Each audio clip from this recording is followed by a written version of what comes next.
Olá! Todo sábado de Aleluia, uma cena bem conhecida se repete em várias partes do Brasil. Um boneco é pendurado, surrado e às vezes até queimado em praça pública. É a famosa Malhação de Judas.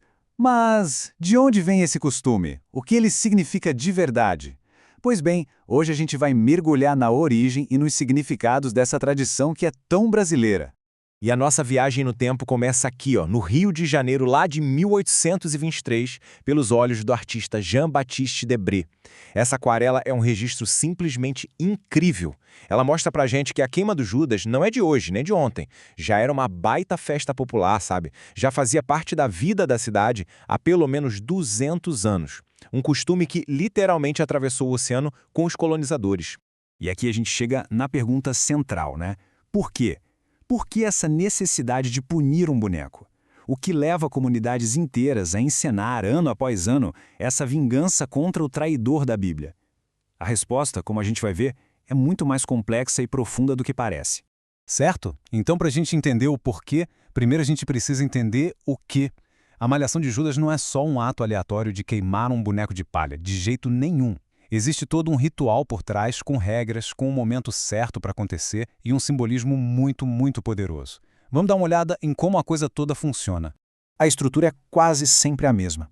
Primeiro, um boneco representando Judas é exposto. Depois, ele é julgado e, finalmente, punido.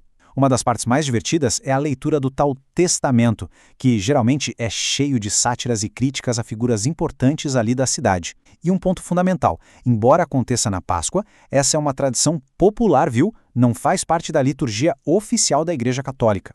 Mas claro, essa ideia não brotou do nada aqui no Brasil, né? De onde ela veio, então? Para encontrar a resposta, a gente precisa cruzar o Atlântico de novo. É que a Malhação de Judas tem raízes bem profundas na cultura europeia, mais especificamente na Península Ibérica.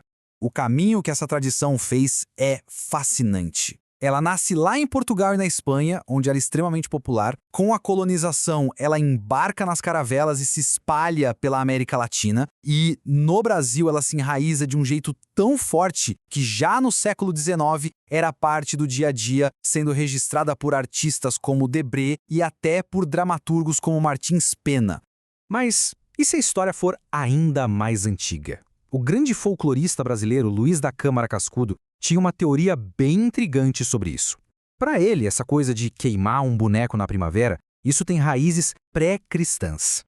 Seria um vestígio de rituais agrários muito antigos, onde se destruíam simbolicamente as forças do mal para garantir uma boa colheita no ano. Faz sentido, né? E é isso que leva a gente da história para um outro campo, o da psicologia social. Afinal de contas, por que uma comunidade inteira sente essa necessidade de punir um traidor, mesmo que ele seja só um boneco? O que esse ato coletivo significa de verdade? Olha, uma das teorias mais poderosas para explicar esse fenômeno todo vem de um pensador francês chamado René Girard. Ele nos dá uma chave para entender rituais como a Malhação de Judas, a ideia do bode expiatório. Então, vamos destrinchar essa ideia, porque ela mostra uma mecânica social incrível por trás da tradição. Segundo Girard, tudo funciona com base em 3 conceitos que se encaixam perfeitamente no nosso Judas. O primeiro conceito é o próprio bode expiatório. Pensa assim, uma comunidade está cheia de tensões, de conflitos internos, de frustrações. O que ela faz? Ela projeta. Ela transfere toda essa energia negativa para uma única figura, o boneco do Judas. Ao destruir esse boneco, a comunidade se sente purificada, como se estivesse se livrando de todo o mal e restaurando a paz.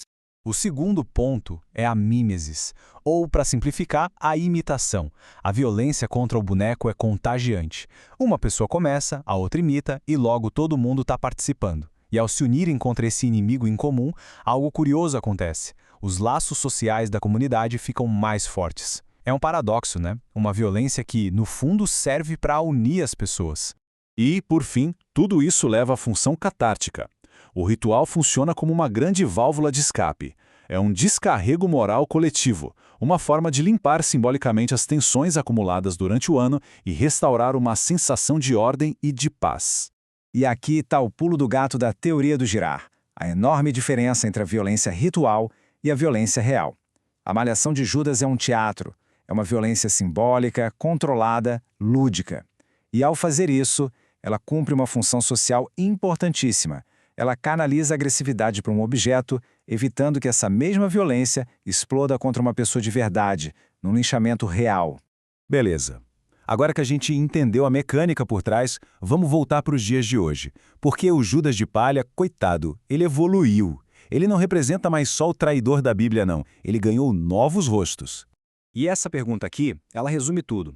Quem seria o Judas da vez? Porque a cada Páscoa, a questão não é mais sobre a figura histórica. A verdadeira pergunta que a comunidade se faz é: quem, hoje, aqui e agora, merece ser chamado de traidor?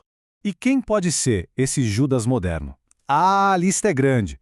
O boneco ganha o rosto de políticos impopulares, de empresários, de juízes, basicamente de qualquer figura pública que, na percepção da comunidade, tenha atraído a confiança do povo. E com isso, a malhação de Judas se transforma. Ela deixa de ser apenas um ritual folclórico para se tornar um verdadeiro ato de protesto, uma plataforma para crítica social. O folclore se torna uma ferramenta viva de denúncia, sempre com aquela boa e velha dose de sátira. Então, chegando ao fim da nossa análise, fica muito claro, né? A malhação de Judas é bem mais que uma tradição antiga. Ela funciona como um espelho que todo ano reflete as tensões, os medos e os desejos mais profundos de uma comunidade.